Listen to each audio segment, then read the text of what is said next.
Hello दोस्तों, आप लोगों का स्वागत है हमारे YouTube चैनल पर। आज हम लोग बात करेंगे डॉक्टर बनने के लिए सबसे लोकप्रिय डिग्री, या हम ये कहें कि भारत में सबसे ज्यादा परसू किए जाने वाली मेडिकल डिग्री में से एक जो है एमबीबीएस। उसके बारे में सारी चीजें जानेंगे। एमबीबीएस की काउंसलिंग कैसे होती है, प्राइवेट कॉलेज कैसे मिलता है, गवर्नमेंट कॉलेज कैसे मिलता है, रिजर्वेशन के फायदे किन किन लोगों को मिलते हैं, ये सारी चीजें जानेंगे। वीडियो शुरू होने से पहले चैनल को सब्सक्राइब करना ना भूलें, और अगर वीडियो पसंद आए तो अपने फ्रेंड फैमिली को जरूर शेयर करें। एंड वीडियो शुरू होने से पहले मैं आपको बता दूं कि माइंडक्रिएट कंसल्टेंसी के पास medical counselling related one of the best team है। ये पिछले 17 साल से स्टूडेंट को काउंसलिंग देते आ रहे हैं। So if you want any help in medical counselling, आप माइंडक्रिएट कंसल्टेंसी से कांटेक्ट कर सकते हैं। डिस्क्रिप्शन बॉक्स में कांटेक्ट नंबर दिया हुआ है। कोई भी हेल्प चाहिए तो आप माइंडक्रिएट कंसल्टेंसी से कांटेक्ट जरूर करें। एमबीबीएस कोर्स, इस कोर्स में एडमिशन लेने के लिए आपको क्लास 12 के बाद एक एग्जाम देना होता है। उस एग्जाम का नाम है नीट। ये नीट एग्जाम एनटीए कंडक्ट करवाती है। NTA which stand for national testing agency. अगर 2024 की बात करें तो नीट एग्जाम 5 मई को कंडक्ट कराया गया और इस एग्जाम में लगभग 24 लाख बच्चे बैठे थे। वही अगर आप मेडिकल सीट की बात करें इंडिया में, तो टोटल सीट कितनी है? 1,09,145।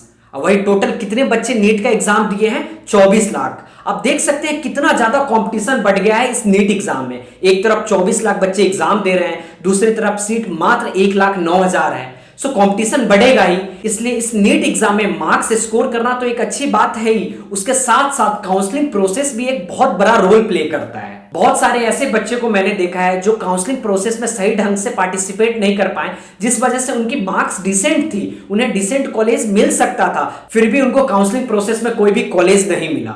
इस वजह से आपको नीट के काउंसलिंग बहुत सही तरीके से फिल करना चाहिए।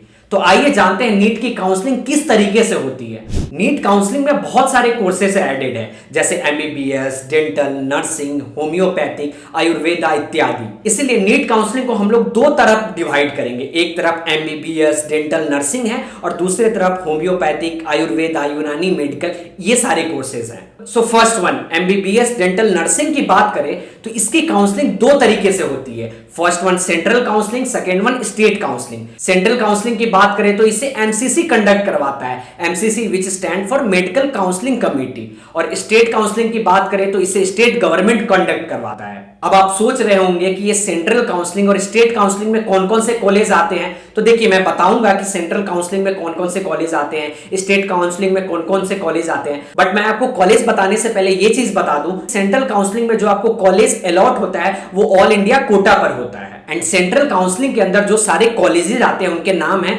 फर्स्ट वन एम्स, इसकी 100% सीट सेंट्रल काउंसलिंग से फिल की जाती है। Second one BHU, Banaras Hindu university, इसकी भी 100% सीट सेंट्रल काउंसलिंग से फिल की जाती है।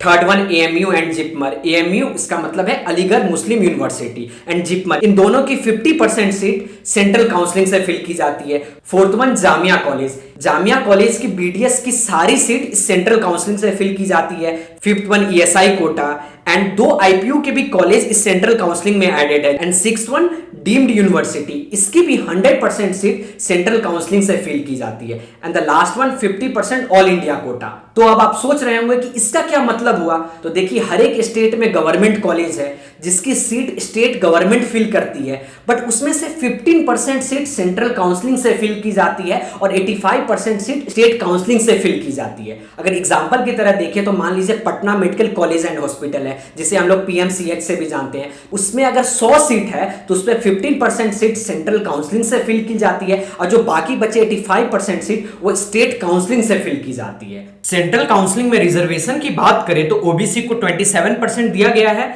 इकोनॉमिक वीकर सेक्शन को 10% दिया गया है, एससी को 15% दिया गया है, वही एसटी को 7.5% दिया गया है, पीडब्ल्यूडी को 5% रिजर्वेशन दिया गया है। अब आप सेंट्रल काउंसलिंग के बारे में जान गए, तो आइए आप जानते हैं कि स्टेट काउंसलिंग कैसे होती है। स्टेट कोटा काउंसलिंग, ये काउंसलिंग स्टेट गवर्नमेंट कराती है। अगर यूपी में काउंसलिंग हो रही है स्टेट कोटा की तो यूपी गवर्नमेंट करवाएगी, बिहार में हो रही है तो बिहार गवर्नमेंट कराएगी, कर्नाटका में हो रही है तो कर्नाटका की गवर्नमेंट कराएगी।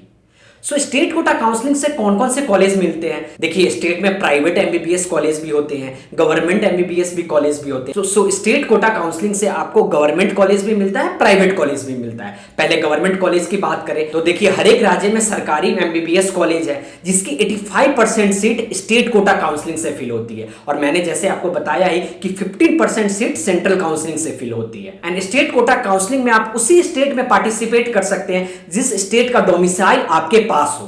अगर आप बिहार के रहने वाले हो तो आप बिहार स्टेट कोटा काउंसलिंग में पार्टिसिपेट कर सकते हैं। कर्नाटका के रहने वाले हैं तो कर्नाटका स्टेट कोटा काउंसलिंग में पार्टिसिपेट कर सकते हैं। And the second one, state quota counselling से उस स्टेट के प्राइवेट कॉलेज में भी आप डायरेक्ट एडमिशन ले सकते हैं। स्टेट में जो प्राइवेट कॉलेज होती है उसकी 100% सीट स्टेट कोटा काउंसलिंग से फिल की जाती है। बट बहुत बार आप सुनते होंगे कि बहुत सारे ऐसे बच्चे हैं जो यूपी के रहने वाले हैं एंड कर्नाटका के प्राइवेट मेडिकल कॉलेज में पढ़ रहे हैं, वहां से उन्होंने एमबीबीएस किया है। ये कैसे हुआ जबकि उनकी डोमिसाइल तो यूपी की है? तो देखिए, इसमें दो तरीके की चीज होती है, एक स्टेट जिसे ओपन स्टेट कहते हैं और दूसरा जिसे क्लोज स्टेट कहते हैं। ओपन स्टेट वो होता है जिसमें दूसरे स्टेट के भी बच्चे उस स्टेट के काउंसलिंग में पार्टिसिपेट कर सकते हैं, एंड क्लोज स्टेट वो होता है जिसमें सिर्फ उसी स्टेट के बच्चे उस काउंसलिंग में पार्टिसिपेट कर सकते हैं। जैसे गुजरात जो एक क्लोज स्टेट है, सिर्फ गुजरात के बच्चे ही वहां के काउंसलिंग में पार्टिसिपेट करते हैं। गुजरात से जो भी बच्चा एमबीबीएस करता है वो गुजरात का ही होता है। वही अगर कोई कर्नाटका के प्राइवेट मेडिकल कॉलेज से एमबीबीएस कर रहा है तो वो कर्नाटका का भी हो सकता है और दूसरे स्टेट का भी हो सकता है, जिस वजह से कर्नाटका को ओपन स्टेट कहा जाता है। इसके अलावा भी आपके मन में बहुत सारे डाउट आ रहे होंगे कि बिना काउंसलिंग किए आप किसी भी एमबीबीएस कॉलेज में डायरेक्ट एडमिशन ले सकते हैं। सरकारी कॉलेज में एडमिशन लेने के और भी क्या क्या तरीके हैं, प्राइवेट कॉलेज में एडमिशन लेने के क्या क्या तरीके हैं, इसके अलावा सेमी गवर्नमेंट कॉलेज क्या होता है, उसमें एडमिशन कैसे ले सकते हैं, इसके अलावा जो नीट की काउंसलिंग होती है उसमें कितने राउंड होते हैं, मॉपअप राउंड क्या होता है, ये बहुत सारे डाउट आपके मन में होंगे। एंड नीट काउंसलिंग को जो मैंने दो पार्ट्स में डिवाइड किया था, तो एमबीबीएस की काउंसलिंग के बारे में तो मैंने बता दिया। नेक्स्ट वीडियो में हम लोग ये भी चीज जानेंगे कि यूनानी मेडिकल, आयुर्वेदा, होम्योपैथिक और उसके अलावा जो बहुत सारे कोर्सेज हैं उसकी काउंसलिंग कैसे होती है। ये सारे डाउट हम अगले वीडियो में कवर करेंगे। उसके साथ साथ अगर आपको कोई भी डाउट हो इस क्वेश्चन के अलावा तो आप नीचे कमेंट कर सकते हैं, उस सारी चीज को हम लोग नेक्स्ट वीडियो में जरूर कवर करेंगे। तो मिलते हैं फिर नेक्स्ट वीडियो में, तब तक अपना ध्यान रखें।